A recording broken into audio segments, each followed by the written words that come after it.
Hi folks, welcome back to the channel. Today you join me down at my storage yard on a lovely sunny day. In a couple of weeks time we're going to be removing the cover and getting the caravan ready for the new season. Now if you're new to this channel or you're new to caravanning, I'm going to leave some links in the description below the video to links of videos that I made prepping your caravan for the season. But in this video today we're going to be tackling a couple of my accessories that I've had a couple of issues with, and I wanted to get them ready for the new season. So take a look at this bit of video now, and hopefully you'll find it useful. Now this little project I've been wanting to do for a while. If you've got a Nemesis wheel lock like mine, then chances are if you've had it a few years it's going to fade in colour and the orange is going to go dull. The decals will probably wear off, and also you'll show signs of rust, especially around the top of the lock here. Now my mate Colin from Colin's Caravan Capers did a video on this exact subject, so I'm going to be very brief with mine. If you want to watch it, I'll leave a link to the in the description below to Colin's video.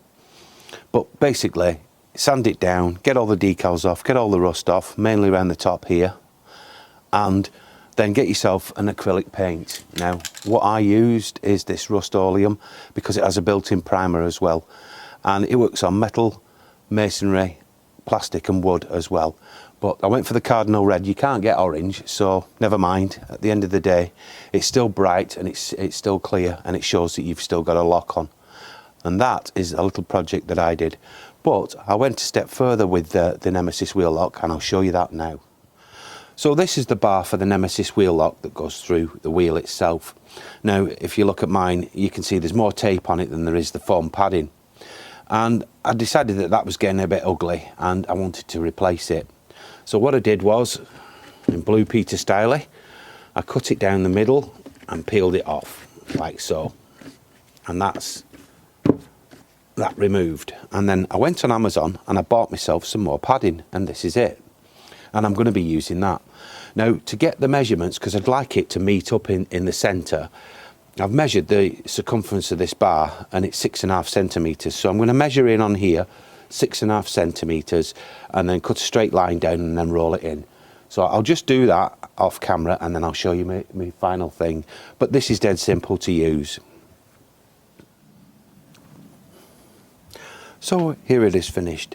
Now what I decided to do at the top end here, I've used some black electrical tape to seal it off, and same at the bottom. Now there was a little bit here that wasn't quite long on the bar, so I decided that I'd use some black electrical tape on that and then wrap it round the existing foam part here, and it's given us a nice neat finish, and that should last us a little bit longer than the original. Now the foam padding, I will leave a link in the description below. It will be an Amazon affiliated link, but if you want to check it out somewhere else, feel free to do so. But this one seems to suit the purpose of repairing this. So again with the Nemesis wheel lock, the pad on the back is looking a little bit flat, and it's not going to offer much protection for your alloy wheel. So with the pack of foam padding adhesive that I got, I'm going to cover over the existing one. Now I'll take that little piece of masking tape off in a moment, and then I'm going to cover over the top of the existing one.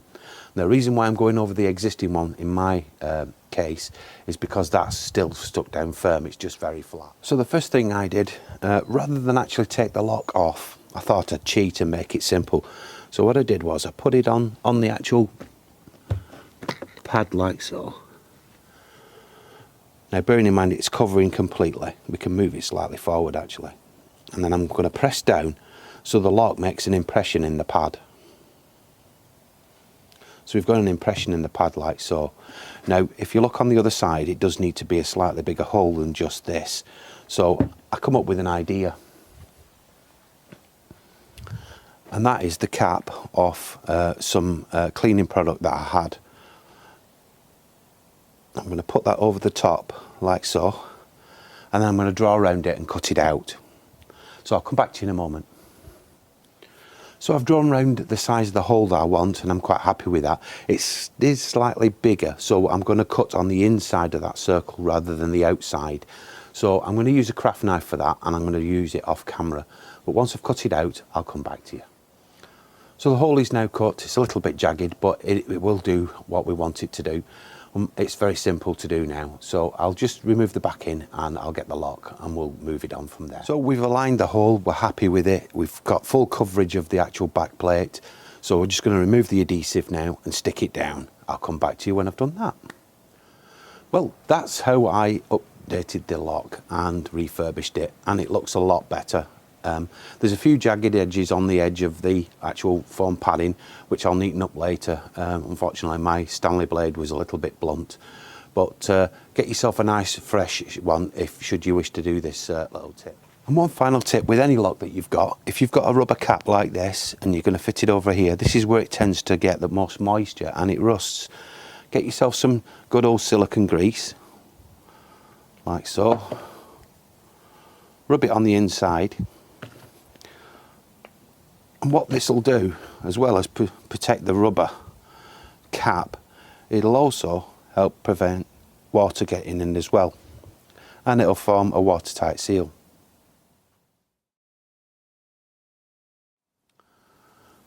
So the next thing I want to tackle is my caravan steps. Now these are probably one of the best set of steps I've ever owned. They're aluminium, they're very lightweight and they're very strong, but they have a couple of problems. And the first one being is the actual feet here.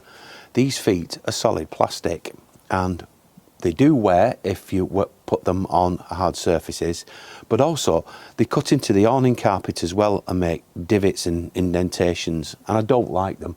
And to be honest, they've started to wear out. As you can see down at the bottom here, this one's got a hole in it. So they were riveted in, so what I've done is I've drilled the rivets out so that I can actually physically pull them out, which I'll show you now. So these can all come out.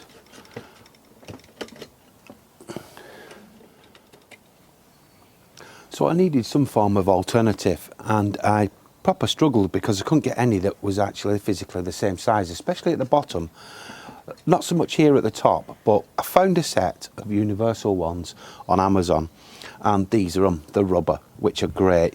They slide over like so, and what I'm going to do is, where the existing hole is, I'm going to drill all the way through, and I'm going to put a bolt on them and fit them in. Now with the others I might have to do a bit of adaptation to them because these are too big, but I'll sort them out off camera, and then I'll do one and then I'll explain how to do them should you have these type of steps.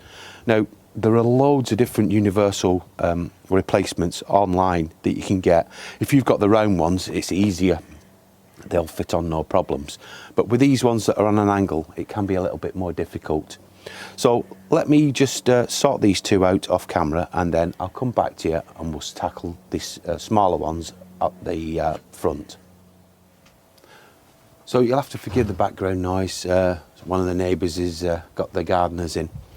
Now I've finished off these now, and I've put these bolts through with an Allen key end and a bolt on the other side, and they are solid, they're not going to move and they're not going to fall off, which I'm really pleased about. If I wanted to, I could actually probably belt some braces and go straight through here as well and do a double one, but I think for now that'll suit my purposes. So I've now fitted the front one on, and what I had to do was, I'll take this one off to show you, I had to cut it at the angle that this is here in order to fit it on. And what I'm going to do is I'm going to go through the existing holes and I'm going to screw them on, but they now work for me and they're not going to wobble and they're going to be a lot more stable. I'll fit the other one and then we'll show you it upright. So there they are, our new rubber feet on our steps. They're not going to cut into the awning anymore, and hopefully they'll last quite a while.